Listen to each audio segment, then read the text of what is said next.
Hey guys, Sandan Rider here. This is going to be my chapter review to One Piece 894, 12:05 AM. Now this was an intense chapter. It came out last night and I read it, but I was too busy doing my Nanatsu no Taizai review, so I couldn't release this then.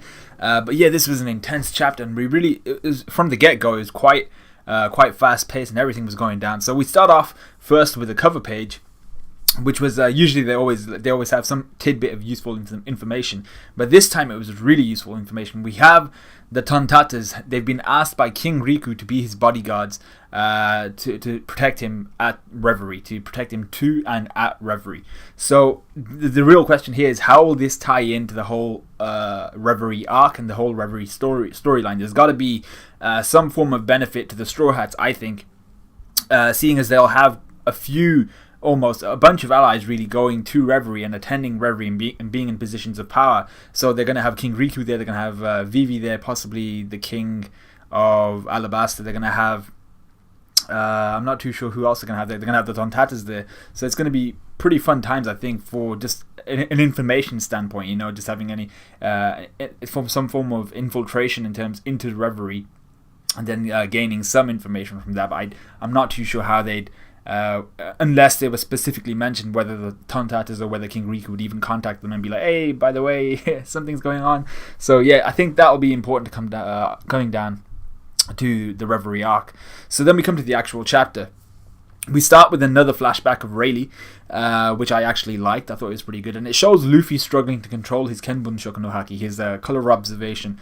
But when he angers Rayleigh by messing up his meal, like Rayleigh's like, oh, don't worry about that smell. That's just my meal being prepared. We see like what Luffy's Kenbun Shoku was more like at that time. It was Luffy was more adept at detecting emotion rather than at detecting any attacks or anything like that, movement.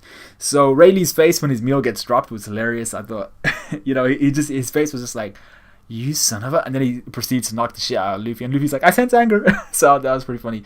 But Rayleigh notices Luffy's proficiency in sensing emotion, and tells Luffy that if he can sense emotion, if he can do that, then predicting an opponent's attacks will come next. That's just how it goes. So some people took this to mean, I don't know how they did this, because I read both the Jaiminis box and the, is it Jaimini or Jaimini? I think it's Jaimini. I read the Jaiminis box, the Jaiminis box translation, and I read the manga stream translation, and neither of them really said what people were thinking. A lot of people were I saw this on the Rogers-based comments as well.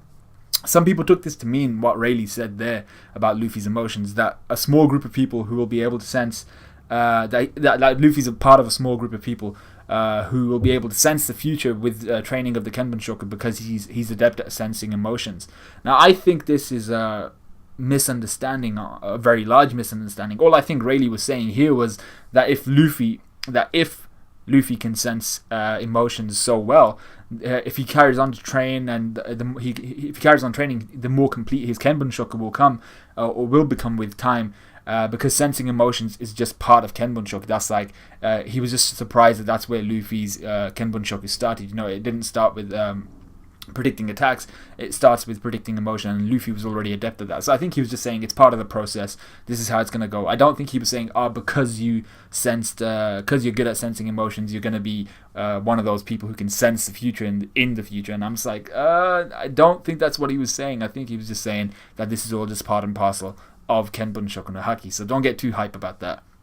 We then go to Luffy versus Katakuri, which was awesome once again. Luffy utilizing Kenbun Shoku no Haki to dodge and evade Katakuri's arms, and that like he looks like kind of like a Hydra type thing. It looked pretty awesome. And Katakuri is still connecting with Luffy by, I assume, using his own Kenbun Shoku. That was all fun times. It was awesome to see. And then Katakuri unleashes a devastating new move called Grilled Mochi, and this is essentially his version of Luffy's Red Hawk. We've seen it before, or Luffy's Hawk Rifle, anything of his that is Hawk based. And it looks essentially like a fiery rocket punch that sends Luffy flying. It's just like a cannon almost. It's awesome.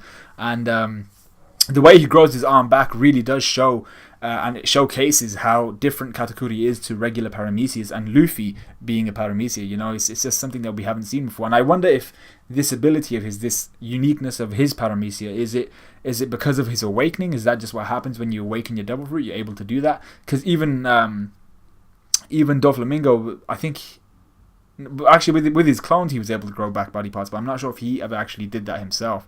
So I think it might just be something Katakuri specific and based off his fruit, or it could be something to do with awakening, and I think it might just be Katakuri's fruit, to be honest. So this is where, right after that, this is where the pacing of the chapter really took off. We skip by the hours, looking at the different scenes around Whole Cake Island. All the while we see snippets of Luffy versus Katakuri, and it's a really good job by Oda, I think, including all the necessary bits and scenes of info into this chapter, and we really just, it builds up what's going to happen next, and it really built up the story of this chapter. The pacing was awesome. So first what we see is we see Beige and company approaching Liquor Island. Now he makes a point relating to Prometheus' size, saying that now that he's assumed such a size, he's huge. You look at him in the panel, Big Mom's like a speck on the size of Prometheus, on the body of Prometheus, and he's huge. And Beige is like, because of his size, he's become sluggish. But I also think it's because of Big Mom's her current state. She's almost like, she looks like she's in complete fatigue at this moment in time, and the poor crazy biatch is in like, she's emaciated, man. She's a shadow of her former self. She's stick thin right now, and she looks terrifying, to be fair. She looks even more like, because when she was more wholesome, let's say, she was still terrifying, but she was just, a ball of adipose tissue, bro. So, but now she's stick thin. She looks very witch like. She looks crazy. So I'm just like, yo, she looks crazy right now. Chiffon then tells the crew of the Fire Tank crew, or the Fire Tank pirates, that they need to go to a further island. They need to go beyond Liquor Island, because she really wants to make sure that the Straw Hats are safe. She really wants to make sure that Nami is safe. So she's pulling out all the stops, bro. She's going all the way, and she's like, nah, this isn't far enough. We need to go further. We need to make sure the Straw Hats are 100% safe. So I'm just like, you know what? That's props to Chiffon. She's been awesome right now. So then I actually watched Roger Base's review, and he drew a very interesting point last night. Big Mom is on her way to Liquor Island, and it's the island of liquor, alcoholic beverages, and she's on the back of a literal sun, a flaming sphere of death. Okay, one mishap on Liquor Island, the entire island of liquor, and everything would go up in flames. There would be a ball of fire. So this could be one very messy trip for the Fire Tank Pirates and or Big Mom, or for neither of them or either of them. But this could be a very messy trip for one or two people. If Prometheus manages to get onto Liquor Island, there would be explosions. So we then go to the Straw Hats, who are evading these kind of wind pressure attacks, wind pressure slashes from a gigantic smoothie. She's assumed like a literal gigantic size. I assume she's about the size of the mast of her ship right now, and I think her size has an obvious explanation, but I've been wrong before. So her fruit may have something to do with absorption, where she can wring things out and then she can absorb things up. So it's all about intake and outtake, or something, import export, so she absorbed what I think is a whole crap ton of water or something like that, and like a sponge inflated and became larger. So that's why she's such a huge being at this point in time. But she can also wring things out and then make them smaller, or she can wring herself out, take out all that extra water and make herself normal sized, or her normal size. She's still quite large when she's normal sized. But I think this is just literally she used to absorb things, and when she doesn't want to be in the state, she'll just wring out what she doesn't need and then assume her normal state. So her devil fruit might have something to do more with absorption and wringing things out, drying them out, things like that, rather than just being able to juice things, which was kind of a weird devil fruit to begin with. So then we have Luffy continuing to get his ass beat, and while that's happening, we see Sanji. And you have to remember, all these scenes, there's like an hour going by between them, so time's just getting knocked off right now. And we see Sanji and Pudding flying ahead of the Straw Hats, hoping to get to Cacao Island before Luffy gets out of the Mirror World.